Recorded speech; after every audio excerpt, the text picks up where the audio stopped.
사랑하는 성도 여러분, 드디어 가을이 왔습니다. 지나가지 않을 것 같은 폭염이 지나가고 이제 아침 저녁으로 제법 쌀쌀해졌지요. 이 가을 하나님의 은혜를 듬뿍 누리시기를 바랍니다. 지금 우리가 묵상하고 있는 열왕기하 전반부를 읽다 보면요, 흥미로운 에피소드가 하나 나와요. 바로 오늘 본문인 나만 장군이 치료받는 이야기입니다. 이야기가 꽤 길게 기록되어 있는데요, 흥미로운 점은 뭐냐면 여기 나온 주인공 나아만은 이스라엘 사람이 아니라 이방인이란 점입니다. 여러분, 이스라엘 역사에서 이방인은 좋은 이미지가 아니지요. 이스라엘이 본받지 말아야 할 사람들, 이스라엘을 유혹하는 사람들, 이스라엘을 무너뜨리려고 하는 사람들이 이방인이에요. 더군다나 그는요, 그냥 이방인 정도가 아니라 아람 나라 군대 장관입니다. 열왕기서를 읽어보신 분은 아시겠지만 아람은요, 이스라엘을 가장 괴롭혔던 나라 중 하나입니다. 그러니까 한마디로 이스라엘의 적국이에요. 이런 아람 나라 군대 장관이 하나님께 치료를 받고 변화를 받은 아주 좋은 사례로 등장을 하는 거예요.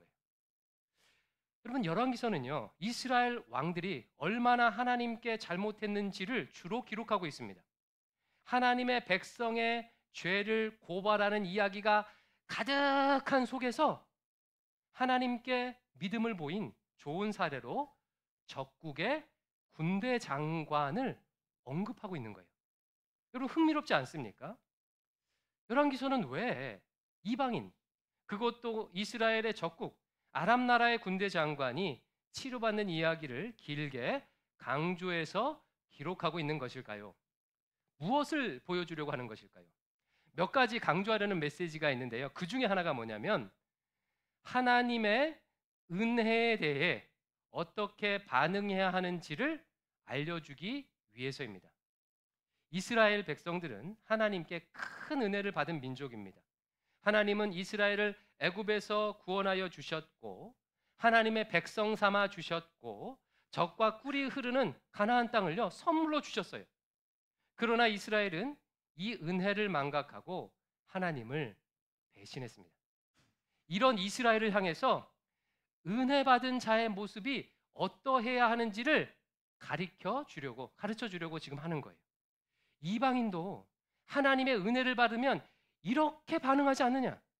더 큰 은혜를 받은 너희는 어떻게 해야 하겠느냐라고 반문하는 겁니다. 저는 오늘 바로 이 부분, 은혜에 어떻게 반응해야 하는가에 주목하여 설교하고자 합니다. 은혜라는 단어는 교회 안에서 가장 많이 사용하는 단어 중 하나지요. 설교나 찬양에 감동을 받으면 뭐라고 해요? 은혜 받았습니다. 기도할 때도 뭘 달라고 간구하죠? 은혜 주십시오. 어떤 일을 할 때도 은혜롭게 하자고 말합니다. 오늘 예배 중에도요, 은혜라는 단어가 여러 차례 나왔습니다. 그런데 많이 사용하면서 동시에 가장 많이 오용하는 단어가 은혜인 것 같아요. 어떤 목사님의 설교에서 이런 이야기를 들었습니다. 그 목사님의 교회에 믿음이 좋다고 하는 권사님과 그 권사님을 따라서 주일 예배에만 나오는 남편 집사님이 계셨대요. 어느 날 그 남편분이 그 교회 목사님에게 이런 하소연을 하셨답니다. 목사님, 제 아내 권사가 예배 끝나고 나오면서 목사님께 설교에 은혜 받았다고 인사할 때 있지 않습니까? 저는요, 아내가 은혜 받았다고 할 때마다 두렵습니다. 그런 날은 집에 오는 내내 저한테 취조하듯 물어봅니다. 당신 설교 어떻게 들었어? 어느 부분에서 은혜 받았어? 당신도 그렇게 살아야 하지 않겠어? 혹시 제가 설교를 잘 못 들었다고 하면 이런 은혜로운 설교를 어떻게 안 들을 수가 있어? 그래서 믿음이 안 생기는 거야 라고 구박을 합니다. 목사님, 제발 제 아내한테 은혜 좀 끼치지 마십시오 라고 했대요. 여러분, 이 권사님은 은혜를 받았다고 하는데 정작 남편은요, 아내가 받은 은혜 때문에 괴로워하고 있는 거예요. 이 권사님이 받았다고 하는 은혜는 도대체 뭘까요? 이런 사례는요, 매우 흔합니다. 교회에서 은혜 받았다고 하면서 집에 들어오면 부인과 자녀들을 쥐잡듯 잡는 중직자 아버지의 이야기, 설교에 은혜 받았다고 하면서 며느리를 괴롭히는 권사 시어머니의 이야기를 우리는 심심치 않게 듣습니다. 이분들이 받았다고 하는 은혜는 어떤 은혜일까요? 정말 은혜가 맞는 것일까요? 오늘 나아만 장군의 이야기를 통해 은혜 받았다는 것이 무슨 의미인지 좀 생각해 보도록 하겠습니다. 은혜는요, 한마디로 정의하면 이렇게 정의할 수 있습니다. 아마 이미 여러 차례 들어보셨을 거예요. 은혜의 정의. 받을 자격이 없는 자에게 아무 조건 없이 거저 주는 것이 은혜입니다. 여러분, 은혜가 뭐라고요? 받을 자격이 없는 자에게 아무 조건 없이 거저 주는 것. 이 정의를 보니까 은혜에는요, 두 가지 요소가 있죠. 첫 번째는요, 받을 자격이 없는 자에게. 두 번째는 아무 조건 없이 거저 주는 것. 그러므로 진짜 은혜 받은 사람은요, 이 두 가지 요소가 그의 삶에 나타나요. 먼저 은혜 받은 자는요, 자신이 그런 은혜를 받을 자격이 없음을 깨닫고 인정합니다. 오늘 본문이 이 부분을 강조하고 있는데 1절을 같이 읽어볼게요. 1절입니다. 시작. 아람 왕의 군대 장관 나아만은 그의 주인 앞에서 크고 존귀한 자니 이는 여호와께서 전에 그에게 아람을 구원하게 하셨습니다. 그는 큰 용사이나 나병 환자더라. 나아만은 아람 나라에서 크고 존귀한 군대 장관이었지만 결정적인 문제를 가지고 있었어요. 나병 때문에 큰 고통을 겪고 있었습니다. 한글 성경 또 대부분의 성경이 나병이라고 번역했지만 이것이 정확히 어떤 병인지는 우리가 잘 알 수가 없습니다. 2700년 전에 있었던 병명을 우리가 지금 확실히 알 수 없겠지요. 하지만 확실한 것은요, 어떤 방법을 동원해도 치료할 수 없는 위중한 피부병이었다는 것만큼은 분명해요. 하나님께서는 이런 위중한 병을 앓고 있던 나아만을 엘리사 선지자를 통해서 치료해 주셨습니다. 14절 말씀 제가 읽어볼게요. 나아만이 이에 내려가서 하나님의 사람의 말대로 엘리사의 말대로 요단강에 7번 몸을 잠그니 그의 살이 어린아이의 살같이 회복되어 깨끗하게 되었더라. 그냥 피부병 정도가 치료된 게 아니죠. 많은 여성분들이 바라는 촉촉하고 뽀얀 아기 피부를 가지게 됐습니다. 정말 부럽지 않습니까? 여러분, 질문입니다. 나아만은요, 이런 기적적인 치료의 은혜를 받을 수 있는 자격이 있는 사람입니까? 조금 전 읽었던 1절 말씀을 다시 한번 보세요. 아람 왕의 군대 장관 나아만은 크고 존귀한 자였대요. 그는 큰 용사였다고 기록하고 있죠. 여러분, 이 말씀을, 이 부분을 잘못 읽으면 이렇게 생각할 수가 있습니다. 이렇게 위대하고 존귀한 사람이라면 치료받을 자격이 있지 않았을까? 그러나 여러분, 이 사람은요, 이스라엘을 괴롭히는 적국의 장군이에요. 고대 근동에서 전쟁은 신들의 전쟁입니다. 우리나라를 보호하는 신과 상대 나라의 신이 싸우는 거예요. 따라서 당시 사람들의 관념에는요, 적국의 신이 적국의 장군을 치료해준다, 살려준다는 것은요, 말도 안 되는 일입니다. 그러니까 1절에 나온 크고 존귀한 자다, 큰 용사다라는 말은 이스라엘 입장에서는 어떤 의미가 되겠어요? 저놈은 반드시 없어져야 할 사람이야, 이런 의미가 되는 거예요. 하나님께서는요, 이런 자를 살려주셨습니다. 더욱이 그는 하나님을 경외하지도 않았습니다. 엘리사 선지자가 사환을 통해 나아만에게 요단강에 가서 몸을 7번 씻으라, 그러면 나을 거다라는 말을 사환을 통해 전달을 해줘요. 그러니까 나아만이 이렇게 반응합니다. 아니, 나한테 직접 와서 안수기도 하는 것도 아니고 이게 무슨 태도야? 요단강에서 씻으라니. 우리나라 강이 훨씬 더 크고 위대한데 이런 후줄근한 데서 씻으라니 이게 말이 돼? 라고 하면서 그냥 돌아가려고 했어요. 그러다가 신하들의 만류에 마지못해 요단강에 들어갔다가 치료를 받은 겁니다. 여러분, 하나님을 경외하지도 않고 하나님의 백성들을 공격하는 적국의 나라 장관을 하나님께서 치료해 주신 거예요. 이스라엘 입장에서는 황당한 일이며 나아만 입장에서 어떤 일이에요? 엄청난 은혜를 받은 것입니다. 본문은요, 이 점을 지금 강조하고 있는 거예요. 치료받을 자격이 없는, 아니 오히려 하나님의 심판을 받아 죽어야만 하는 적국의 장군을 하나님께서 치료해 주신 사건을 통해서 이스라엘 백성들에게 그들이 받았던 은혜를 상기시키고 있는 것입니다. 이스라엘 백성들아, 너희들도 이런 은혜를 받은 자들이 아니었느냐? 400년 동안 애굽에 종살이하면서 우상 숭배하던 아무 자격 없는 너희를 내가 구원해 주지 않았느냐라고 지금 말씀하고 있는 것입니다. 여러분, 이렇게 볼 때 우리는 어떻습니까? 우리도 마찬가지 아니겠습니까? 우리는 하나님을 알지도 못하고 하나님을 찾지도 않았던 죄인이었습니다. 스스로 왕인 줄 알고 이기적으로 살던 죄인들이었어요. 이렇게 멀쩡하게 옷을 입고 화장을 하고 앉아 있으니 다들 괜찮은 사람처럼 보이지요. 혹시 자신이 사회적 지위도 있고 재산도 좀 있으면 마치 나아만처럼 크고 존귀한 사람이라고 스스로 여길지도 모릅니다. 그러나 우리 모두는요, 내 힘으로는 해결할 수 없는 나병 같은 죽음의 문제를 안고 살던 사람들이었어요. 인생 전체에 치명적인 피부병 같은 죄의 문제를 안고 살던 사람들이었습니다. 하나님께서는 이런 나를 자기 아들을 내어 주시면서까지 구원해 주셨어요. 여러분, 우리 가운데 예수님의 생명값으로 구원받을 수 있는 자격이 있는 사람이 누가 있겠습니까? 우리는요, 아무 자격이 없는 자들이었어요. 그래서 여러분, 신자가 은혜를 받게 되면 이 사실을 다시 한번 상기하게 되는 거예요. 따라서 그러므로 남편을 향해 당신 설교에 은혜 받았어? 라고 따지듯 물을 수가 없는 겁니다. 오히려 이렇게 얘기하겠죠. 자기, 오늘 설교를 들으며 내가 얼마나 자격 없는 자였는지를 다시금 깨달았어. 여보, 미안해.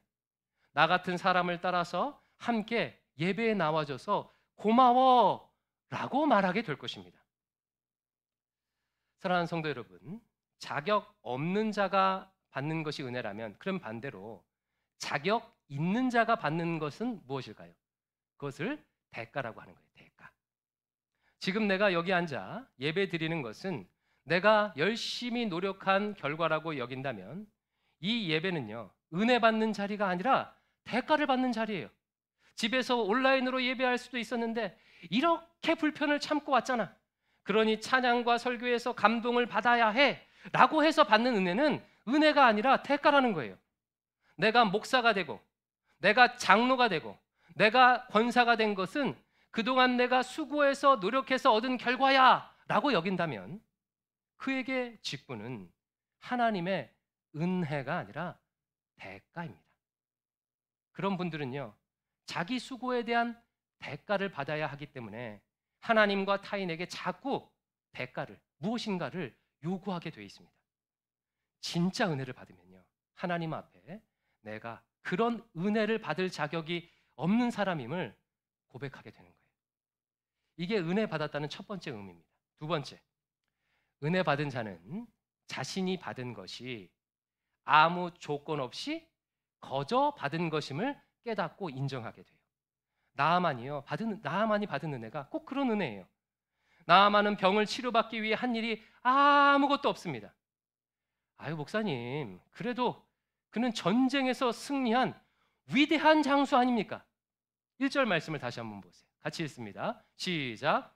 아람 왕의 군대 장관 나아만은 그의 주인 앞에서 크고 존귀한 자니 이는 여호와께서 전에 그에게 아람을 구원하게 하셨습니다.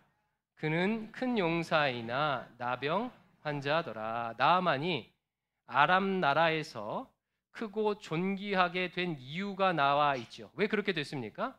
일전에 그가 전쟁에서 아람을 구원했기 때문이래요. 그런데 본문은 아람을 구원하도록 인도하신 분이 누구라고 적고 있지요? 여호와 하나님이에요. 여호와 하나님.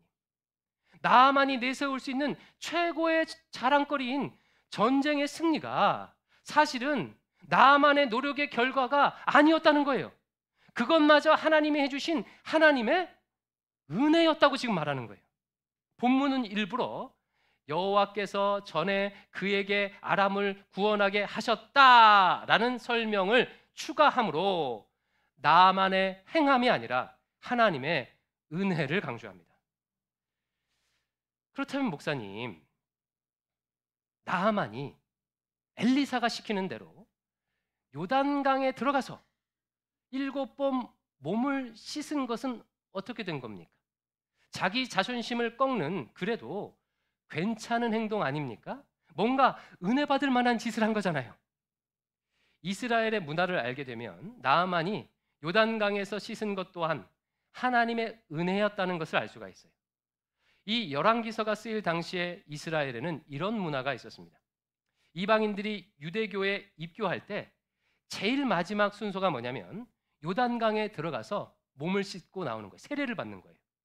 따라서 열왕기서를 읽는 이스라엘 사람들은요, 나아만이 요단강에 들어가 몸을 7번 씻은 장면을 이렇게 해석하게 되는 거예요. 아하, 하나님께서 나아만을 하나님 백성 삼아 주시는 것이구나. 나아만이 공식적으로 하나님의 백성 되는 장면이구나 라고 해석하게 되는 거예요. 하나님께서 만약에 단지 그의 병만 치료하시려고 했다면 굳이 그런 과정을 겪을 필요가 없습니다. 그냥 낫게 하실 수도 있어요. 그러나 우리 하나님은요, 공식적으로 나아만을 하나님의 백성 삼아 주시기 위해서 그렇게 하신 거예요. 나아만이 요단강에 들어간 것은요, 그 자체가 하나님의 은혜입니다. 은혜. 여러분, 이 부분이요 정말 중요해요. 진짜 은혜 받은 사람은 그동안 자신이 수고하고 노력했던 일들조차도 사실은 하나님의 은혜였음을 깨닫고 고백하게 되는 거예요. 제가 천국 독립군이란 책에서 한 법학과 교수님의 이런 간증을 읽었습니다. 그분은 법대 교수가 되기 전에 사법고시를 패스해서 검사 생활을 하신 분이신데요. 이분이 하나님의 은혜로 나중에 예수님을 믿게 되신 거예요. 예수님을 믿고 자기 인생을 돌아보니까 자기가 사법시험에 통과한 것이 자기 노력의 결과가 아니라 하나님의 은혜였음이 깨달아지더래요. 1991년에 사법시험에 통과했는데 그의 시험 응시자 수가 1만 7천 명쯤 됐다고 합니다. 그 중에서 287명 정도가 합격을 했는데 본인이 거기 포함된 거예요. 예수님을 믿기 전에는 많은 사람들을 제치고 당당히 합격한 자신이 대단해 보였고 그동안 노력한 것에 대한 당연한 보상이라고 생각했는데 예수님을 믿고 나니까 자신의 과거가 다르게 해석되더라는 거예요. 그래, 그때 나보다 실력 좋은 친구는 그날 몸이 아파서 시험을 축 썼잖아. 하필 내가 주의 깊게 보았던 책에서 문제가 나왔었잖아. 이런 여러 가지 마음이 들면서 합격한 것이 하나님의 은혜로 깨달아지더래요. 검사가 된 것이 아무 조건 없이 주신 하나님의 은혜였구나. 이런 생각이 드니까요, 자기가 검사라고 자랑하고 뻐길 수 없게 되더랍니다. 오히려 자신을 검사로 세워주신 하나님께 보답하기 위해서 뇌물과 비리를 거절하려고 애쓰게 되더래요. 사랑하는 성도 여러분, 은혜를 받으면요, 나의 수고가 보이지 않습니다. 은혜를 받게 되면 나의 수고가 아니라 나를 향한 하나님의 열심, 나를 위한 하나님의 열심이 보이는 거예요. 내가 가진 모든 것들이 아무 조건 없이 내게 주어진 하나님의 선물임을 깨닫습니다. 그러니 은혜로 얻은 지위와 권력을 가지고 타인을 억압하거나 자기 주장을 할 수 없겠죠. 자, 여기까지. 은혜 받았다는 것이 무슨 의미인지 두 가지를 살펴보았지요. 은혜 받았다는 것은 첫 번째 어떤 의미입니까? 내가 자격 없는 자임을 깨닫고 인정하게 되었다는 뜻이에요. 두 번째 어떤 의미예요? 내가 가진 것들이 아무 조건 없이 거저 받은 것임을 깨닫고 인정하게 되었다는 뜻입니다. 여러분, 이거 놀라운 고백 아닙니까? 정말 놀라운 고백이에요. 그냥 은혜 받았습니다 라고 말할 수 있는 고백이 아니에요. 쉽게 할 수 있는 고백이 아닙니다. 그렇다면 여러분 한번 생각해 보세요. 어떤 신자가 은혜를 받았다면, 즉 자신이 자격이 없는데 아무 조건 없이 하나님으로부터 거저 받았음을 깨달았다면 그가 그냥 있을 수 있겠습니까? 자동적으로요, 그 은혜에 반응하게 되어 있어요. 우리가 운전을 하다가 옆 차선으로 끼어들려고 할 때 상대 차가 배려해 주면요, 기분이 좋아집니다. 나도 자연스럽게 너그러운 마음이 생겨서 다른 차가 끼어들 수 있도록 배려하죠. 이런 작은 배려에도 우리가 반응을 하는데, 하나님으로부터 이런 놀라운 은혜를 받은 사람은요, 반응하지 않을 수가 없는 거예요. 오늘 본문의 나아만 장군의 모습이 딱 그렇습니다. 15절 같이 읽어볼게요. 15절 시작. 나아만이 모든 군대와 함께 하나님의 사람에게로 돌아와서 그의 앞에 서서 이르되, 내가 이제 이스라엘 외에는 온 천하에 신이 없는 줄을 아나이다. 청하건대 당신의 종에게 예물을 받으소서 하니.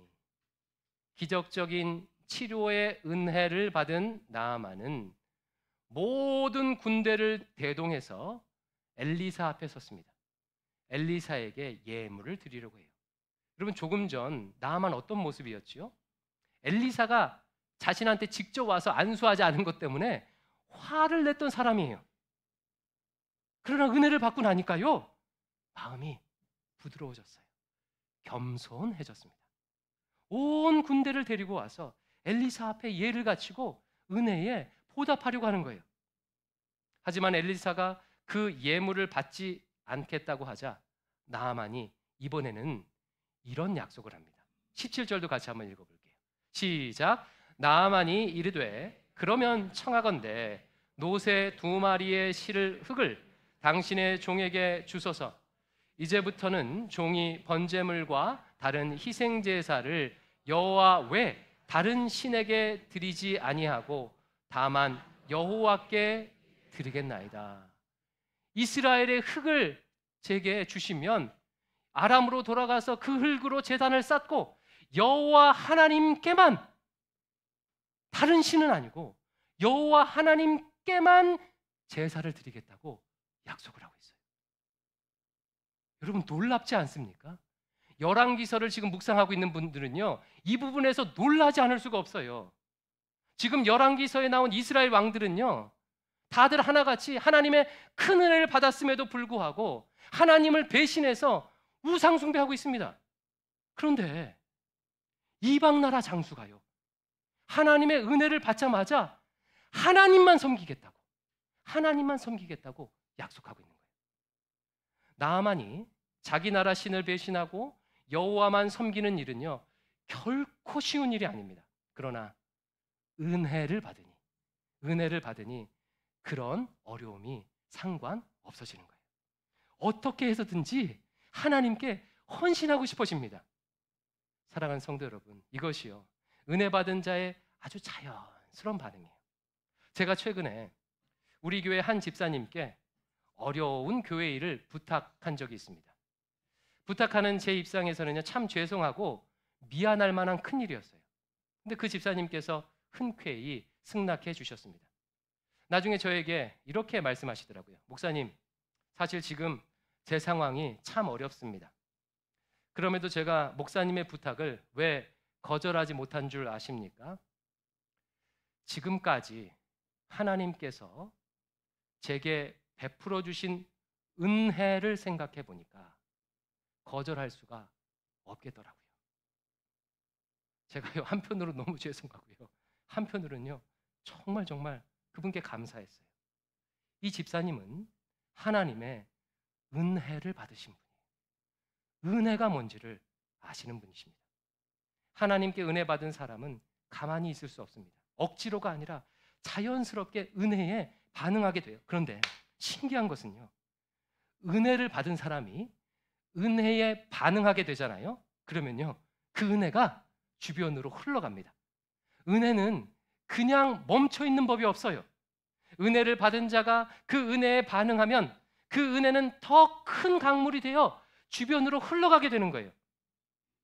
얼마 전 교육관 3층에서 새벽 예배를 드리고 있는데 한 여성분이 저에게 찾아오셨어요. 목사님이시죠? 라고 하면서 이 봉투 하나를, 헌금 봉투 하나를 저한테 전달해 주셨습니다. 그분은 이제 우리 교회 성도님이 아니셨어요. 봉투에 이렇게 적혀 있었습니다. 저는 타 교회 교인인데 대광교회 새벽 기도회를 통해 그동안 큰 은혜를 받았습니다. 오늘 별내로 이사 가게 되었습니다.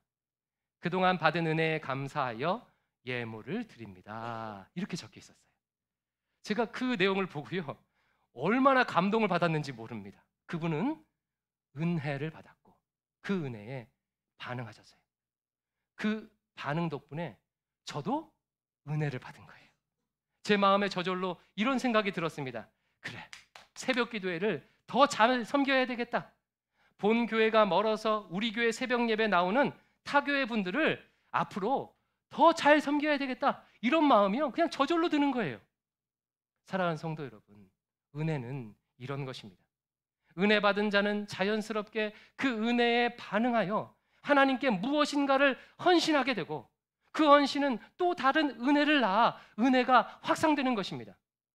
지금까지 예수 그리스도의 십자가의 복음, 십자가의 은혜는 이런 방식으로 온 세상에 전파되었고 예수 그리스도의 몸된 교회는요, 이런 방식으로 세워져 왔던 거예요. 여러분, 하나님 나라는 수고와 대가의 교환을 통해서 세워지는 게 아닙니다. 자격 없는 자에게 아무 조건 없이 주신 그 은혜를 받은 사람들이 그 은혜에 반응하여 복음을 전하고 그 은혜에 반응하여 교회를 세웠기에 하나님 나라가 이렇게 확장이 되는 거예요. 말씀을 맺겠습니다. 사랑하는 성도 여러분, 하나님께서는 우리에게 은혜를 베풀어 주셨습니다. 아무 자격 없는 나를 예수 그리스도의 십자가의 보혈로 구원해 주셨습니다. 그리고 오늘도 알 수 없는 신비로 내 인생에 은혜를 베풀어 주고 계십니다. 이 은혜를 깨닫고 이 은혜를 누릴 수 있기를 축원합니다. 하나님 앞에서 내가 아무것도 아닌 존재였음을, 그저 인생 자체가 하나님의 선물임을 깨달을 수 있기를 바랍니다. 또한 한 걸음 더 나아가 그 은혜에 반응하십시오. 하나님의 은혜가 나를 통해 흘러갈 수 있도록 은혜를 막고 있는 담장이나 장애물이 있다면요, 붙들지 말고 치워버리십시오. 내게 은혜로 주신 시간, 재능, 지식, 건강, 재물을 하나님과 이웃을 위해 나누시기 바랍니다. 은혜 받은 은혜의 전파자가 될 수 있기를 주의 이름으로 축원합니다. 아멘. 우리 마음을 담아서 찬양할 텐데요, 은혜에 관련한 가장 요즘 유명한 찬양 중에 하나이지요. 내가 누려왔던 모든 것들이, 내 인생의 모든 것들이 하나님의 은혜였음을 고백하는 찬양입니다. 이 고백을 하나님께 올려드리겠습니다.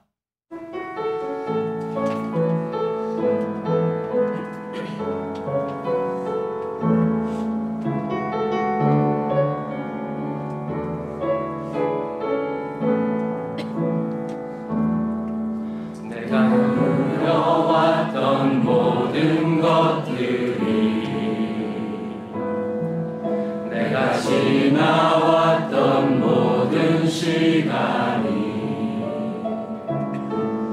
내가 걸어왔던 모든 순간이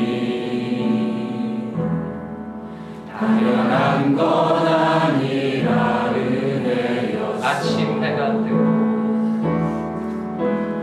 해가 뜨고 저녁에 노을, 봄의 꽃향기와 가을의 열매, 변하는 계절의 모든 순간이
은혜의 시선으로 내 삶을 돌아보면 은혜가 아닌 것이 없습니다.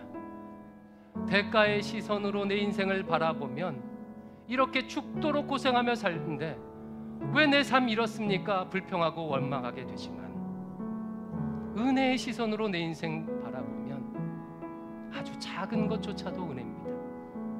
비록 나를 힘들게 했던 부모지만 그 부모 덕분에 내가 이렇게 태어나 살고, 비록 나를 힘들게 하는 남편, 아내지만 그 남편, 아내 덕분에 그래도 내가 자녀를 낳았고, 비록 힘들게 하는, 나를 어렵게 하는 자식이지만 그 자녀 덕분에 내가 이렇게 성화를 이룰 수 있게 되었습니다. 은혜의 눈으로 보면 들의 들불마저도, 하늘의 태양과 가을 하늘마저도 은혜 아닌 것이 없습니다. 이 시간 눈을 감고 은혜를 생각하십시오. 은혜로 살겠다고, 은혜 주셔서 감사하다고 나 같은 자를, 먼지와 같은 자를, 벌레와 같은 자를, 이 땅에 원래는 없어야 할 자를 있게 하시고 여기까지 인도해 주신 하나님 감사합니다. 모든 것이 주의 은혜입니다. 우리 딱 30초만 묵상으로 하나님께 고백하겠습니다.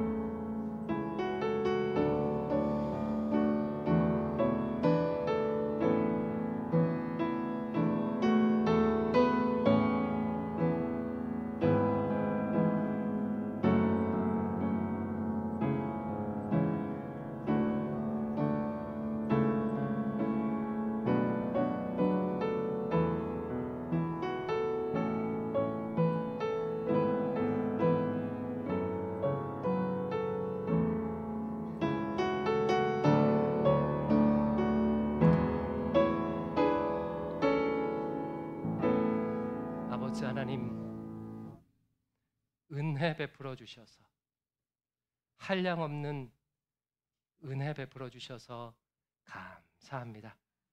예수님의 이름으로 기도드리옵나이다. 아멘.